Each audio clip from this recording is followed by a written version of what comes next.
గౌరవనీయులు మా కొత్తగూడెం జిల్లా పార్టీ అధ్యక్షులు మాజీ శాసనసభ్యులు రేగా కాంతారావు గారి మాతృమూర్తి పరమపదించారు. వారిని పరామర్శించడానికి వెళ్ళాలి. మధ్యలో ఇవాళ ఇక్కడ ఖమ్మంలో ప్రత్యేకంగా ప్రెస్ మీట్ ఏర్పాటు చేయడానికి కారణం ఒకటే. రాష్ట్రంలోని యువతకి నా విజ్ఞప్తి, మత్తు పదార్థాలకి డ్రగ్స్కి దూరంగా ఉండండి. పొరపాటున కూడా అలవాటు చేసుకోవద్దు. పొరపాటున కూడా అవి అలవాటు చేసుకుంటే జీవితాలు నాశనం అవుతాయి. నేను జీవితంలో ఎన్నడూ సిగరెట్ కూడా తాగని వ్యక్తిని. అట్లాగే మరి మీరందరూ కూడా తప్పకుండా డ్రగ్స్కి మత్తు పదార్థాలకి దూరంగా ఉండాలని కోరుతా. రాష్ట్ర ప్రజలకు కూడా ఒక విజ్ఞప్తి, రేవంత్ రెడ్డి గారి స్పీచ్లకి వార్తలకి చిట్చాట్లకు కూడా దూరంగా ఉండండి నా విజ్ఞప్తి. ఎట్లాగైతే మరి డ్రగ్స్ మనుషుల ప్రాణాలు హరిస్తాయో అట్లాగే కొన్ని నికృష్టపు మాటలు, నికృష్టపు డైలాగులు మరి మీ ప్రశాంతతకు, మీ ఆరోగ్యానికి కూడా, రాష్ట్ర ఆరోగ్యానికి కూడా హానికరం. పెద్దలు చెప్తారు, నక్క పీనుగునే పిక్కు తింటుంది, పంది బురదలోనే పొరలాడుతుంది, పెండ పురుగు గుడ్ల చావిట్లోనే తిరుగుతుంది. అట్లాగే గుంపు మేస్త్రి నోట్లోంచి కంపు తప్ప ఏమీ రాదు, నికృష్టపు మాటలు తప్ప ఏది రాదని మళ్ళొక్కసారి తేలిపోయింది. ఒకరోజు ఫోన్ ట్యాపింగ్ అంటాడు, మరొక రోజు ఫార్ములా ఈ అంటాడు, ఇంకో రోజు డ్రగ్స్ అంటాడు, కాదంటే కాళేశ్వరం, లేదంటే కేసీఆర్. 20 నెలల్లో ఈ నికృష్టుడి బతుకు, ఈ రాష్ట్ర ముఖ్యమంత్రిగా ఉన్న నికృష్టుడి బతుకు కేసీఆర్ జపం చేయడం, డైవర్షన్ టాక్టిక్స్ తప్ప, హెడ్లైన్ మేనేజ్మెంటు, డెడ్లైన్ మేనేజ్మెంట్ తప్ప చేసింది ఏంది? ఇప్పటి వరకు ఈ రాష్ట్రంలో ఏ వర్గానికి నువ్వు చేసింది ఏంది నేను అడుగుతా ఉన్నా. అందుకే పెద్దలు చెప్తారు, పంది ఎంత బలిసినా నంది కాదు. నువ్వు ముఖ్యమంత్రి కావచ్చు, ఇంకో 3 ఏళ్ళు ఉండొచ్చు, మురిపంగా డబ్బుల మూటలు దోచుకుంటూ ఉండొచ్చు, కానీ ఎన్నటికీ నీ బతుకు ఒక పెండ పురుగులోని పురుగు బతికే తప్ప నీది ఎన్నటికైనా కూడా కేసీఆర్ స్థాయి కానీ, ఆ ముఖ్యమంత్రి పదవికి ఉండే ఒక గౌరవాన్ని కానీ, గతంలో మహామహులు ఆ పదవిని అధిష్ఠించారు.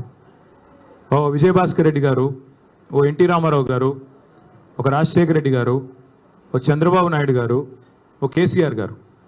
వాళ్ళు ఆ పదవికి ఎక్కిన తర్వాత ఎంత హుందాగా వ్యవహారం చేశారు. ఒక రోషయ్య గారు ఎంత హుందాగా వ్యవహరించారు, మీరెంత నికృష్టంగా వ్యవహరిస్తున్నారు. ఇది రాష్ట్రమే కాదు, దేశం మొత్తం గమనిస్తూ ఉంది. 2 ఏళ్ళైంది మీరు తెలంగాణ రాష్ట్రానికి ముఖ్యమంత్రి అయ్యి. మీ వల్ల వీసమెత్తు లాభం పొందిన ఒక మనిషి కానీ, ఒక వర్గం కానీ చూపెడతావా? ఒకటి మాత్రం ఒప్పుకోవాలి, రేవంత్ రెడ్డి గారి వల్ల బాగా లాభపడింది ఎవరయ్యా అంటే చిల్లర గాసిప్ వెబ్సైట్లు, యూట్యూబ్ ఛానళ్ళు, వాటికి పెట్టే దిక్కుమాలిన తంబునేళ్లు నడుపుకునే కొంతమందికి మాత్రం రేవంత్ రెడ్డి వల్ల కడుపు నిండా మరి బ్రహ్మాండంగా ఆదాయం వస్తున్నమాట మాత్రం వాస్తవం. 3rd రేట్ యూట్యూబ్ ఛానళ్ళకి, మీడియా ముసుగులో దరిద్రాన్ని వండే దగుల్బాజీలకు ఆదాయం పెరగొచ్చు, కానీ రాష్ట్ర ప్రజలకు మాత్రం దమ్మిడి ఆదాయం కూడా, దమ్మిడి లాభం కూడా నీ వల్ల లేదు అనేది వాస్తవం. రోత వార్తలు, రోత డైలాగులతో ఇవాళ ఇష్టం వచ్చినట్టు మాట్లాడి చిట్ చాట్ల పేరిట నువ్వు చీటింగ్ ఏదైతే చేస్తున్నావో ఈ రాష్ట్ర ప్రజల్ని జనం చీకొట్టే పరిస్థితి తెచ్చుకుంటా ఉన్నావు. టన్నుల కొద్ది కేసులు పెట్టాడు 20 నెలల్లో, టన్నుల కొద్ది కేసులు. గుండు పిన్నంత ఆధారం అన్న దొరికిందా? ఉంటే కదా దొరికేదానికి, తప్పు చేస్తే కదా భయపడేదానికి. అందుకే నేను అనేది, చేతిలో పవర్ ఉంది నీకు, నువ్వే హోంమంత్రి, నువ్వే ముఖ్యమంత్రి, నీ కిందే మొత్తం 1000 మంది పోలీసులు ఉన్నారు, మంది మార్బలం వ్యవస్థ అంతా నీకే ఉంది. ఏం తప్పు చూపెట్టినావు? 20 నెలల్లో ఏం పీకినావు? ఎంతసేపు లీకులు.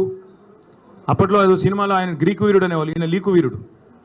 లీకులు తప్ప, చిట్ చాట్లు తప్ప నువ్వు పీకింది ఏంది, నువ్వు చేసింది ఏంది రాష్ట్ర ప్రజలకు కానీ, రాష్ట్రంలోని ఏ వర్గానికి నువ్వు చేసింది ఏంది నేను అడుగుతా ఉన్నా. మేమేమి తప్పు చేయలేదు కాబట్టే ఇవాళ ఇంత ధైర్యంగా, మొహమాటం లేకుండా, దమ్ముంటే లై డిటెక్టర్ పరీక్ష పెట్టు, దమ్ముంటే లై డిటెక్టర్ పరీక్ష పెట్టు అని చెప్పిన మొట్టమొదటి రాజకీయ నాయకుడిని నేను. నీకుందా దమ్ము? ఓటుకు నోటు కేసులో నేను డబ్బులు తీసుకోలేదు లేదా ఇవ్వలేదు అని చెప్పే దమ్ము నీకుందా? లై డిటెక్టర్ పరీక్షలో మగాడివైతే, పిరికి సన్నాసివి కాకపోతే వస్తావా? ఉద్దరం కూర్చుందాం రాష్ట్ర ప్రజల ముందు, లైవ్ కెమెరాల ముందు కూర్చుందాం. ఎవరేందో ప్రజలను తెలవమందాం. ఇద్దరి మీద ఉంది కదా ఏసీబీ కేసు, నీ మీదో కేసు ఉంది, నా మీదో కేసు ఉంది. నువ్వు మరి రా, ముందుకు రా అని కూడా సవాల్ చేసిన రాలా. పెడితే పెట్టాడు కేసులు, ఏదో ఫార్ములా ఈ అని, కమిషన్ అని, ఇదని అదని పెట్టాడు. దొంగ కేసు పెట్టినా అది కూడా పెట్టడం సరిగా రాదు ఈయనకి. అదే సినిమాలో చెప్తారు, బ్రహ్మానందం గారు దొంగ పాత్ర వేస్తాడు. వేసిన తర్వాత అందులో ఆయన చెప్తాడు, ఆ హీరో గారు, వీడు దొంగ కానీ దొరికిపోవడం వీడి స్పెషాలిటీ అంటాడు. అట్లాగే రేవంత్ రెడ్డి స్పెషాలిటీ ఏంటంటే దొరికిపోవడం, పనికి మళ్ళీ డైలాగులు కొట్టడం, మళ్ళీ వెంటనే దొరికిపోవడం. అందుకే నేను అనేది, మీకు రేవంత్ రెడ్డి గారికి నేను చెప్తా ఉన్నా, నువ్వు సీసీ కెమెరాల్లో దొరికిపోయిన చిల్లర దొంగవి. నీ బుద్ధి ముఖ్యమంత్రి అయినాక కూడా మారలా. చిట్ చాట్ల పేరిట్లో చీకటి భాగవతం ఎందుకు, చీకటి బతుకులు ఎందుకు? నేను అడుగుతా ఉన్నా, స్ట్రైట్గా మాట్లాడుకుందాం రా. నువ్వే డైలాగ్ కొడుతీవి కదా, కేసీఆర్ వస్తాడా కేటీఆర్ వస్తాడా రండి అన్నావు, నేను వచ్చిన. నువ్వు పారిపోయిన పిరికి సన్నాసివి. నీ సవాల్ స్వీకరించి నేను వస్తే మాట మీది నుండి తప్పుకుని పారిపోయిన పిరికి సన్నాసివి ఇవాళ చీకటి భాగవతాలు, చీకటి డైలాగులు, మీడియా మిత్రులతో చిట్ చాట్ల పేరిట డ్రామాలు ఎందుకు? ఇప్పుడు కూడా మళ్ళీ అడుగుతున్నా, ఎక్కడ పెడతావో పెట్టు చర్చ, వస్తాను. నువ్వు ఎక్కడంటే అక్కడ పెట్టు. అసెంబ్లీ అంటాడు, అసెంబ్లీలో మైక్ కట్ చేయకుండా చూద్దాం. నువ్వే చెప్పుకున్నావు కదా ఒక పత్రికకు పోయి, ఆ చెంప ఈ చెంప వాయిస్తున్నారు అసెంబ్లీలో అని. భయం నీకు, ఎందుకంటే నీకు రచ్చ చేయడం తెలుసు తప్ప చర్చ చేయడం తెలీదు. రచ్చ చేయమంటే ఇష్టం వచ్చిన బూతులు మాట్లాడమంటే, గుడ్లు బీకి గోటీలాడతా పేగులు తీసి మెడలో వేసుకుంటా అని పనికి మాలిన డైలాగులు కొట్టమంటే, పాత చింతకాయ పచ్చడి లాంటి డైలాగులు అవి వస్తాయి. ఎక్కడికి రమ్మంటావు చెప్పు? జూబ్లీహిల్స్ ప్యాలెస్కి రమ్మంటావా? నీ కొడంగల్ కోటలోకి రమ్మంటావా? నేను నీలాగా పారిపోయే పిరికి పందని కాదు. నువ్వు ఏ చర్చకు ఏ విషయంలో ఎప్పుడన్నా సరే రెడీగా ఉన్నావు. ఎందుకంటే మేము పోరాటాల పార్టీగా పోరాటాల నుంచి వచ్చిన వాళ్ళం తప్ప నీలాగా బ్యాగులు మోసి సద్దులు మోసి వచ్చిన వాళ్ళం కాదు. మరొకసారి చెప్తున్నా, ఇదివరకు చెప్పా మళ్ళొకసారి చెప్తున్నా, ఇదివరకు ఒక ఆయన ఇట్లాగే బీజేపీ ఆయన పనికి మాలిన మాటలు మాట్లాడితే, ఈ టెస్ట్ పెట్టుకుంటావు ఆ టెస్ట్ పెట్టుకుంటావు అంటే, ఏం టెస్ట్ పెడతావో పెట్టుకోరా, బొచ్చిమంటే బొచ్చిస్తా, ఏది ఇమ్మంటే అది ఇస్తా అని చెప్పాను. ఏ టెస్ట్ పెట్టినా దానికి నేను రెడీ.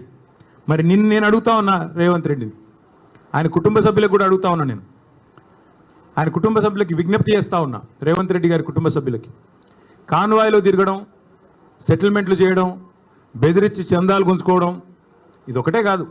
ముఖ్యమంత్రి గారి కుటుంబం, మీవాడు ఒక మానసిక రుగ్మతతో బాధపడతా ఉన్నాడు.